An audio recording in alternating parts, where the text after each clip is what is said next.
Hey everyone, and welcome to the Retro channel. This is part 2 of the Commodore 128D series. So in the previous part we looked at the power supply and the capacitors on there and talked about soldering techniques, kind of, a little bit, and the fan and stuff, all kinds of stuff. Today we're going to be focusing solely on the disk drive, and we're going to look at the alignment, how to align one of these things, the bump stops, the zero track sensor, and play some games maybe. So stick around and let's get into it.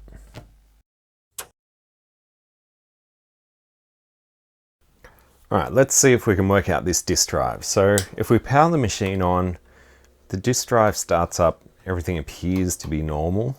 What I'm first going to do is use the 1541 diagnostic cart from World of Janny, an excellent resource for a lot of Commodore stuff. So I'll stick that in and we'll power this back on. We should boot up into the Easy Flash cartridge. You can also find these as, you know, standalone regular Commodore cartridges if you're looking for this particular utility, or you can make your own, or maybe I'll have something coming up in the near future that might work for that as well. But for now, we've got our 1541 diagnostic test up. What I'm going to use is a couple of discs. Something you'll want to look out for is an original formatted Commodore test demo disc, if you can find one of those. Failing that, perhaps like an original game, or even the Freespirit test drive alignment. This one is very good.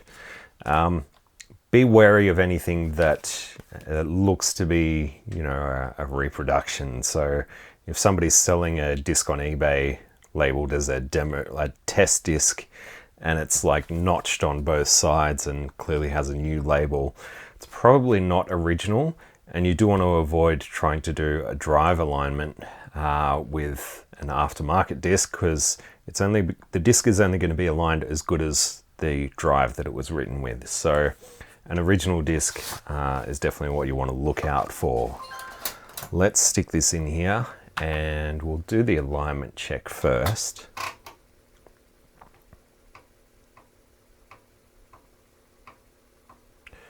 So it looks like track 1 didn't work properly, and then we're 1 track off. So it's a little bit weird. I'm just going to do that again. So it is hitting the head stop here. So this little metal plate thing here is actually adjustable, and the stepper motor obviously has these little raised bits on them, so it does hit that. So that could be our issue. It could also be an alignment issue. Let's have a look, see if we can read the directory. Alright, so the directory reads just fine, which is on track 18. And according to the alignment test, we're 1 track off, but clearly not if we're just trying to read the directory. So could be an alignment issue, could be just this head stop. There's not really much in this test cartridge that we can use to accurately confirm that. So I'll power the machine off and we'll bring out the Freespirit drive alignment software. And this should auto boot in 128 mode, and it is. So the drive is at least partially working. It looks like it's loaded up, well, halfway. Let's see if it can load the rest.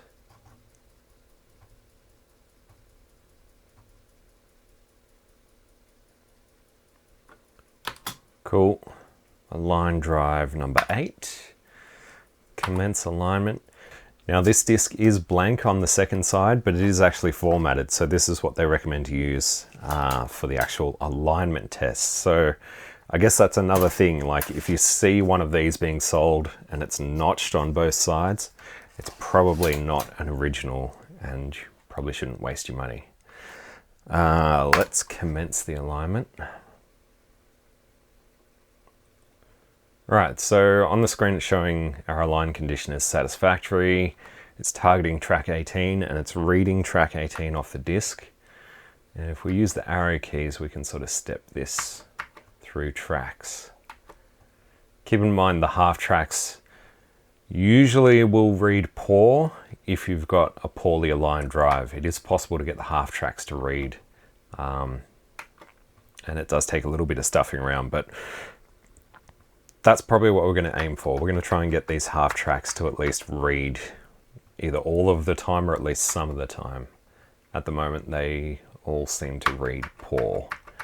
And the further you go out on the disc, so the lower the track number, the more likely you should be able to read those half tracks. So stepping back all the way through the disc. There's track 1.5. And track 1, so it didn't actually hit the head bump this time. Let's go back to track 18. That seems to be working properly, but let's see if we can get these half tracks read. So I'm going to have to remove the drive.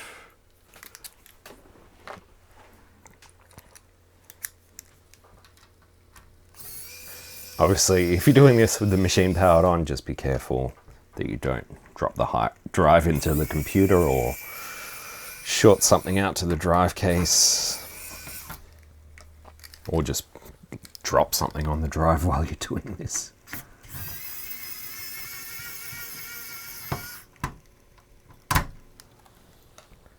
So looking at the stepper motor, it has been moved. They usually have these little bits of nail polish or whatever to hold the screws in place, and yeah, that's been broken off. So it has been moved out of its original alignment, and these drives generally don't go out of alignment that easily. So let's see. So we'll loosen up these two screws on the stepper motor, and let's see if we can get track 17.5 to read anything other than poor. Oh.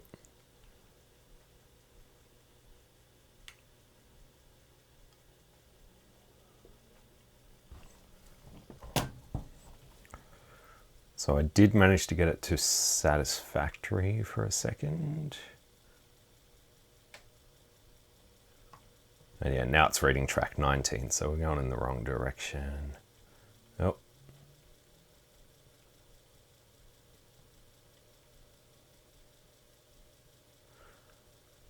So it's switching between satisfactory and poor. I'm just going to tighten one of these a little bit, just so it's still loose and I can move it, but it's not so loose that it's going to move by itself.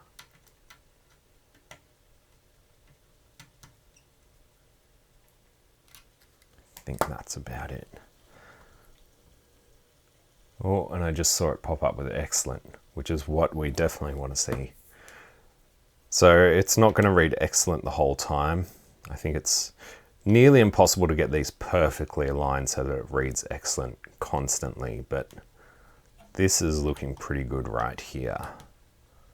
So I'm holding the stepper motor so it doesn't move and just tightening these back up. I won't put any nail polish or anything on them yet. We just want to see if that stays in half decent alignment. We can get this back in. Of course, if the disk drive isn't working at all, these 1571s do have an issue where the top head, if they're left open, like if the actual drive lever is left up, the top head can bend out of shape, and it's because of these.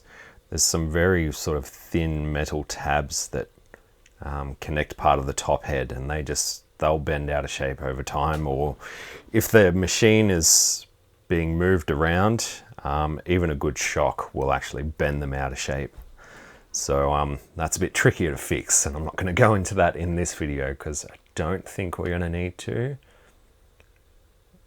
In fact, I haven't tested the top head, so I don't even know if it works, but if the bottom head doesn't work, it means chances are the top head has been lifted up and it's not putting pressure on the actual disc. So we're seeing, yeah, a combination of poor, satisfactory, and excellent. Let's step it back a little bit.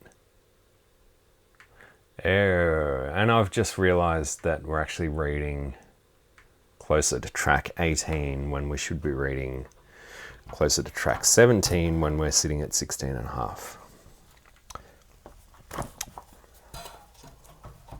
So, that didn't work out as I'd hoped. Let's try this again.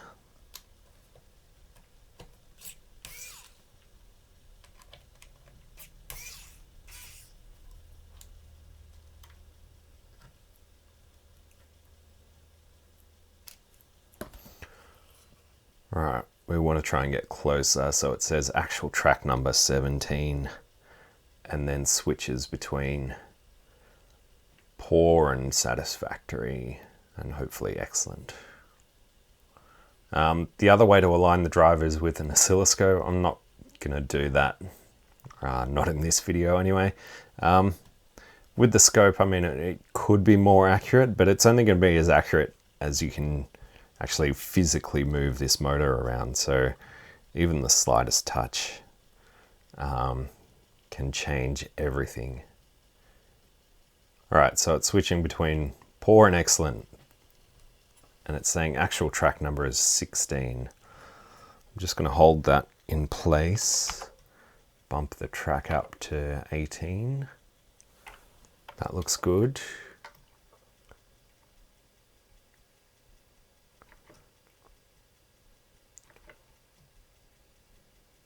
All right, I think that's what we want to see. So saying actual track number is 16, and when it reads excellent, it's obviously reading in between 16 and 17. So that's where we get the good reading from.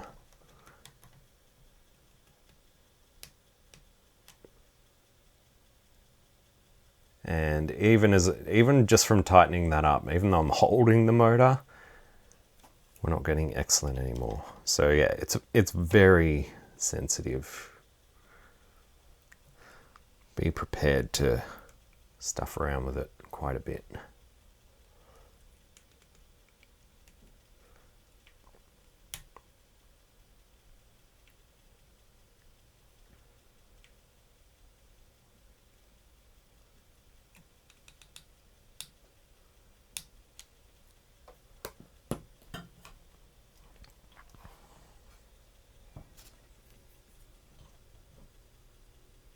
Oh.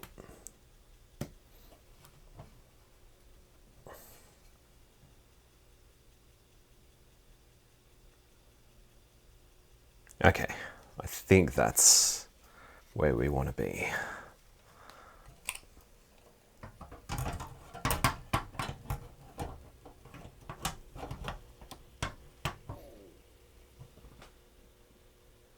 Cool.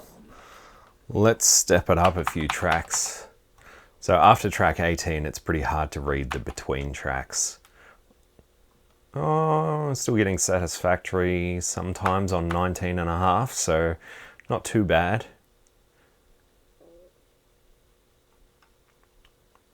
Nothing on 20.5. But yeah, that's fine.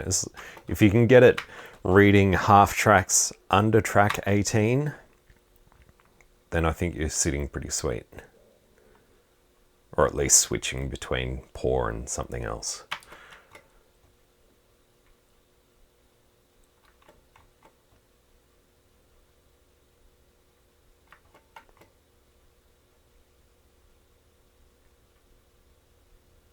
Cool.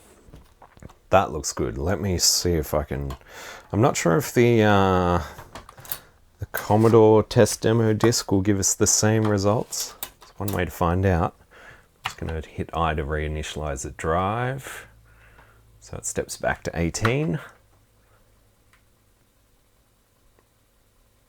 Oh yeah, a solid satisfactory on 17.5.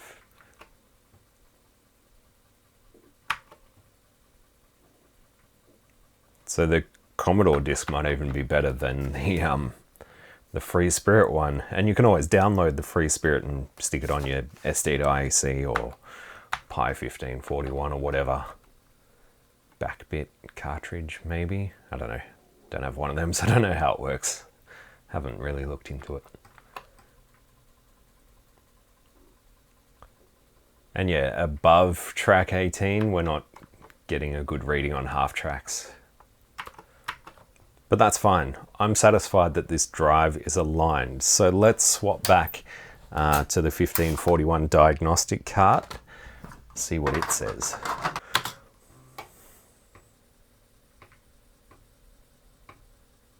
It's looking pretty good.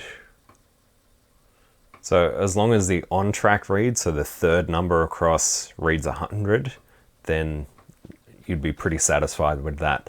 The between track, if you can get that as close to 0 as possible, that's cool, but it's not a big deal. You really want to get that on-track read correct. And you can see it's the further up the disc we got, so the closer to the center, that between track read, you know, gets worse and worse generally, because it's harder to read between tracks in that area. As far as I know, I'm not an expert on the Commodore disc thing, format, whatever you want to call it. All right, cool. That looks a lot better. Do a directory. So yeah, the directory should load pretty much instantly. If the disk is seeking back and forth a little bit before it loads the directory, or it loads half the directory and then stops and loads the rest, then you've probably still got an issue. That looks good. So we're done with the Freespirit software. We're done with the Commodore test demo disk. There is one more thing that I want to try out, and I'm going to need the Pi 1541 to do this, if I can find it.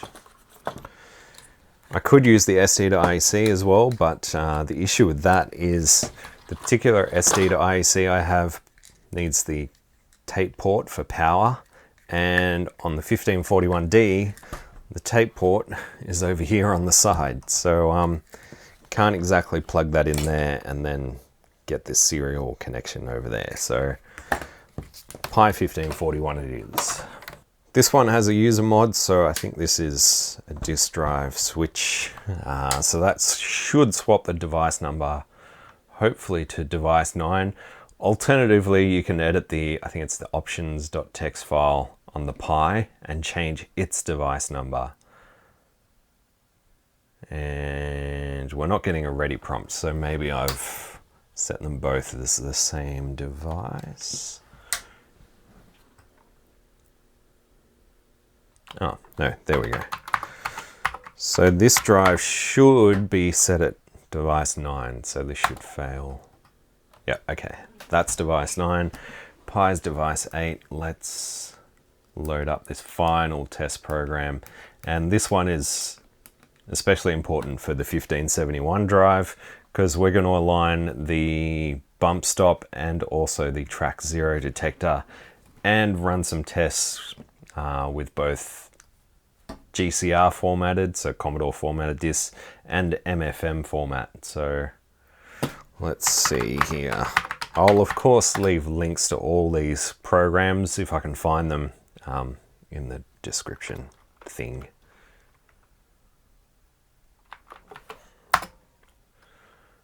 All right, so the first screen is just the setup. So we want to load from device 8. We want to test device 9. And the system type, the system type is Commodore 128D. I don't actually remember what the difference is between the tests with just if you select 1571 or Commodore 128D. I think it's the same group of tests. I think the only difference might be in the ROMs that it's looking for, because it has ways to test the actual disk drive ROMs. So what we're going to do is press 1 for the 128D system test and give that a minute to load. I might just do a quick jump cut here. How was that? Did I move too much? Alright, so I'm going to use the Commodore test demo disc for these tests again. And the first thing we're going to do is check the zero stop sensor. So, alright, let's try the zero stop sensor. So that's this thing back here. And we get an error. So the zero stop sensor, it does have two little screws on the side of it. So we should be able to loosen them up.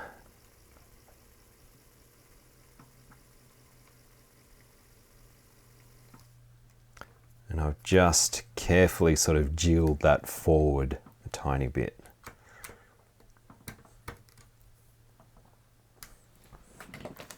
Let's try that again.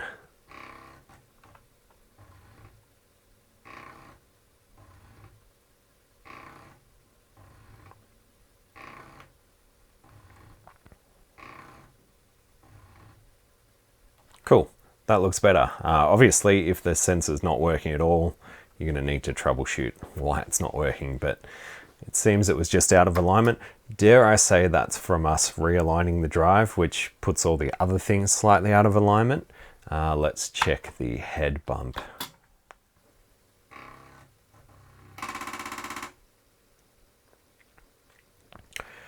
Track 1 error, check disk and alignment. Now, we've already satisfied that the alignment is correct, so let's move this guy. It looks like it's all the way forward at the moment, so might just, no, it's all the way back. So I'll just try and step it forward a little bit.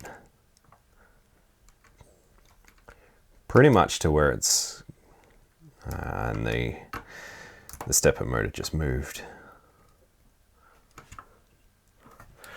I don't know if there's an accurate way apart from trial and error to do this, but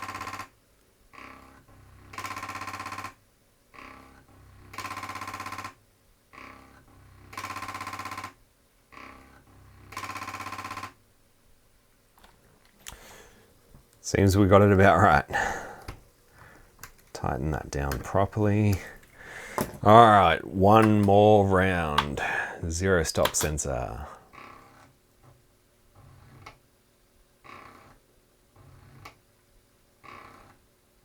Notice that it's hitting the head bump at the same time, but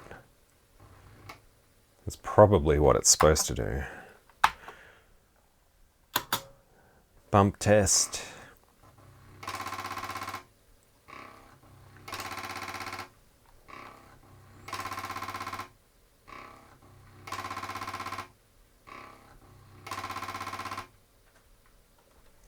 Cool. Right protect sensor. It's not going to be very exciting. Oops. Yeah, disk is write protected. The write protect sensor is up here. So if that fails, check that sensor. And finally, we're going to do a read-write test. Now this will require a blank double-sided disc, so notches on both sides. And this will do a test with GCR format and also MFM format. So it will also test out the index hole sensor, which is that tiny little hole with, you know, the other hole in the disc once every rotation. Where is it?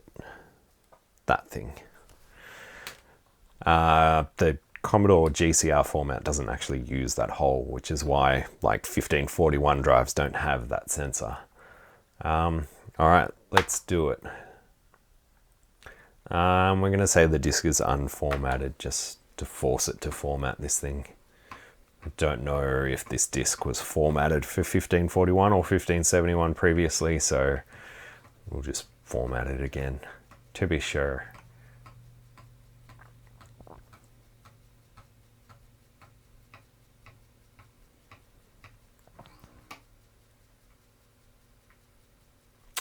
There. So it failed, and it sounded like it hit the head bump again. So maybe that is too far forward.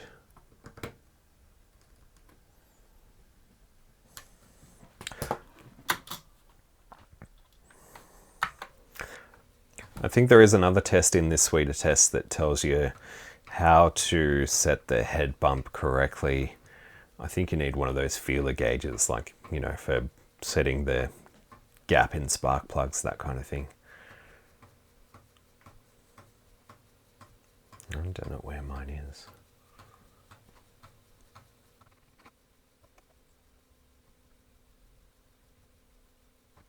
Alright, so this is the standard bottom side of the disc test, lower head test.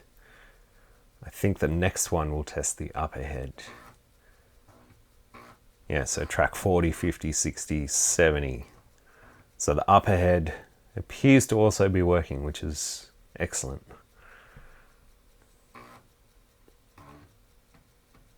And MFM mode. So I think that's one side MFM. Oh yeah, and this is the dual side test.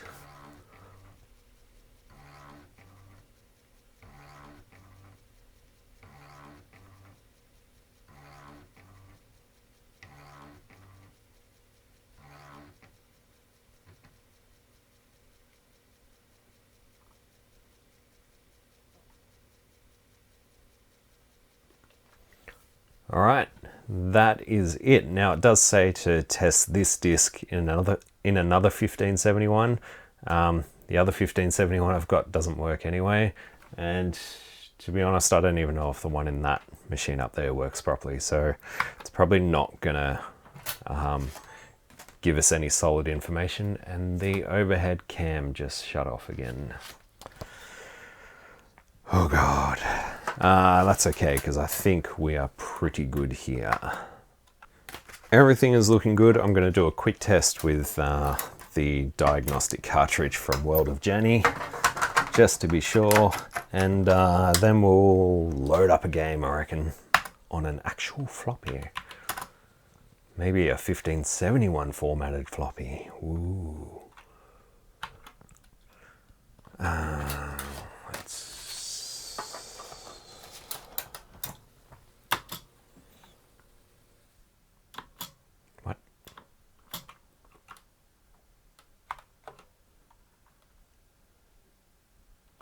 Oh, I've got to set the drive switch back to device 8.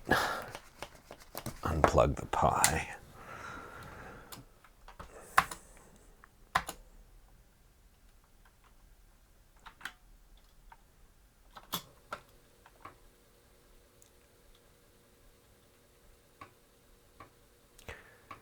If it looks weird, like I'm staring beyond the camera, that's because there is a screen right behind the camera. So I'm looking at what this thing is doing on that.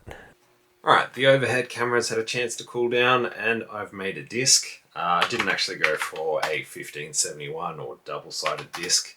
In fact, I'm going for an old favorite that actually runs in Commodore 64 mode, but does take advantage of the 2 MHz 128 mode. So let's load that up. Alright. Oh yeah.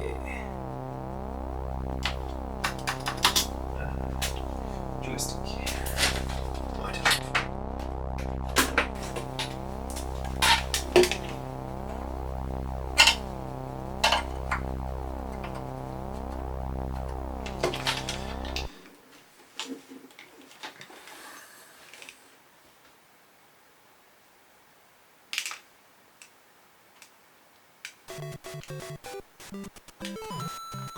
Oh wow.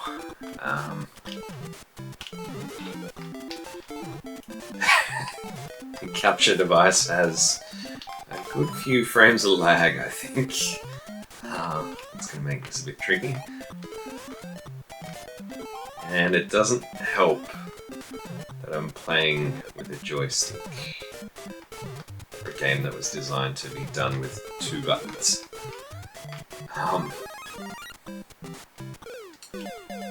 Yeah, okay. This isn't going well. This isn't how I expected it. Right, so after a quick modification to an old QuickShot controller, we are ready to go. I'll have a video on this coming up soon, but for now, it's time to play.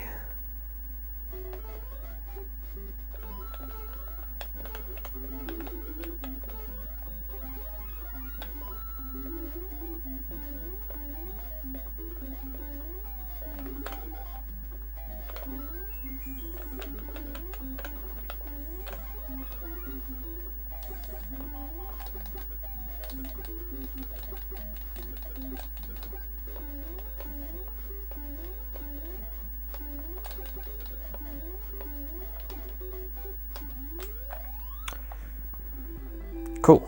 So doesn't make me the greatest player in the world, but a good CRT, a 2-button controller, it's the only way to play Mario as far as I'm concerned. Maybe on an actual Nintendo is probably better, but the old Commodore does alright.